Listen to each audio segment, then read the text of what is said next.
Good morning, everybody. This is Ricky Emerson with another video from Advantage Hearing and Audiology here out of Eden, North Carolina. Well, today's subject is going to be a very juicy one, all right? And what we're going to talk about is earwax, okay? I know it's not the the visual you was looking for this morning, but however, earwax does cause problems when it comes to your hearing. So what I want to talk about is, kind of what the signs to look for if you have earwax, maybe some ways to remove it that'll be okay.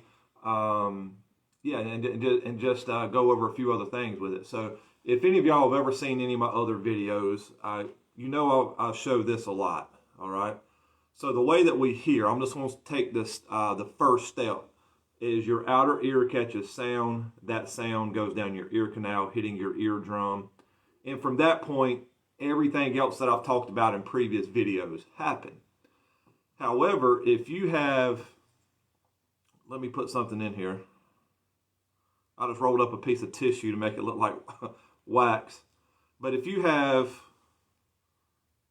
you can see that, if you have a chunk of wax inside of your ear, what happens is when the sound gets caught, that sound has to travel through the earwax, okay?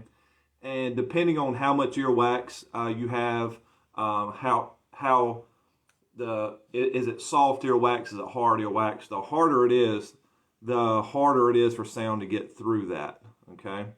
And I was going to talk about this later, but let's talk about it now. And one common mistake people make is they try to get it out with the Q-tip. So watch this. I'm just going to take this.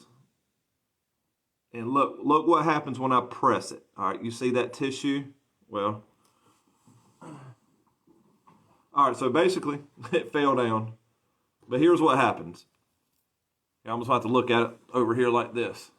When somebody tries to use a Q-tip, what they do is they press that wax, and you see that whole thing moving? It's moving, it's moving, it's moving. Then all of a sudden, boom, it hits the eardrum, and that's when it becomes a problem.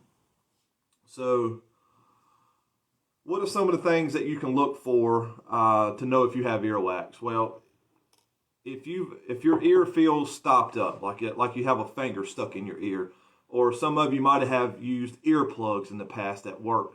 If you have a stopped up feeling in your ear, you probably have earwax.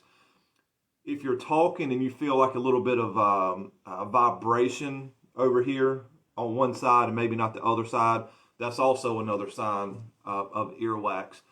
If your hearing is worse on one side than it is the other, that's a sign. Maybe your hearing is intermittent. So you're hearing okay 1 second, then like you start to eat food or you take a shower or anything like that, then your hearing opens up and you can hear fine, and then it kind of goes out. Kind of intermittent hearing. That's also another sign of it. So. And having your ear completely full with wax causes problems, right? We all produce some wax, but whenever it is blocking the sound and everything from going through, it can actually affect your balance, because it actually makes people a little dizzy. Your ear can hurt, depending on where the wax is at, right? Like if your wax is close to the eardrum and everything, it can cause pain, it can cause ear infections, it can cause a lot of issues. So here's a couple things that I'm kind of against. So using Q-tips, because as you've seen, it was pressing it back further to the eardrum, and then that'll cause other problems. Another thing that people try to do is these candles, right? I've had people come in here and bring bags full of wax, saying, "Oh, look at all the wax that I got out of my ears." Well, what that's the wax from the candle, okay? You can only have maybe this much wax in your ear, okay? You're not going to have bags of wax in your ear. And those candles, it creates a suction, okay? And what that suction can do is your eardrum is very thin. It's like one layer of skin, like it's really, really thin. If you create too much suction, you can rupture your eardrum. So I would definitely stay away from that method as far as getting the wax removed. It's always best to have a professional remove your earwax. I mean, sometimes the over-the-counter stuff works out okay, but it all depends on your earwax. Because earwax, like I said earlier, it can either be soft or it can be hard. Soft earwax is easily removed with them at-home remedies. But if it's like hard wax, and whenever you come in here, we look in your ears, we can let you know what would be the best method for you. But the harder the wax is, the harder it is to remove, and the more problems that it causes. Okay, so once again, this is what a clean ear canal looks like. Right, sound travels freely, hits the eardrum, and everything else I've talked about in the past happens. When you have earwax in there, the sound has to travel through the earwax. And then the harder it is, the more sound is getting ricocheted back and the less you're going to hear. And that can affect your balance and everything like that. Using Q-tips, here's what happens. It just takes that wax, pushes it into the eardrum. That can cause issues.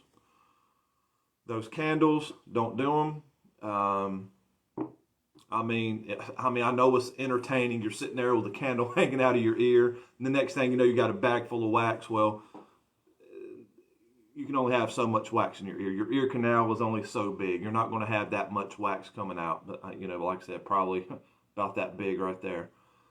But anyway, if you guys have any questions, reach out to us. We'll be more than happy to take a look in your ears. If you ever feel like you're stopped up, you have a little bit of pain in your ear, you have intermittent hearing, those are some of the main signs to look out for. You can always call us. We'd be more than happy to look in your ears for you just to rule that out. So hope you guys have a great day. And if y'all need us, reach out to us. We're always here for you. Thank you.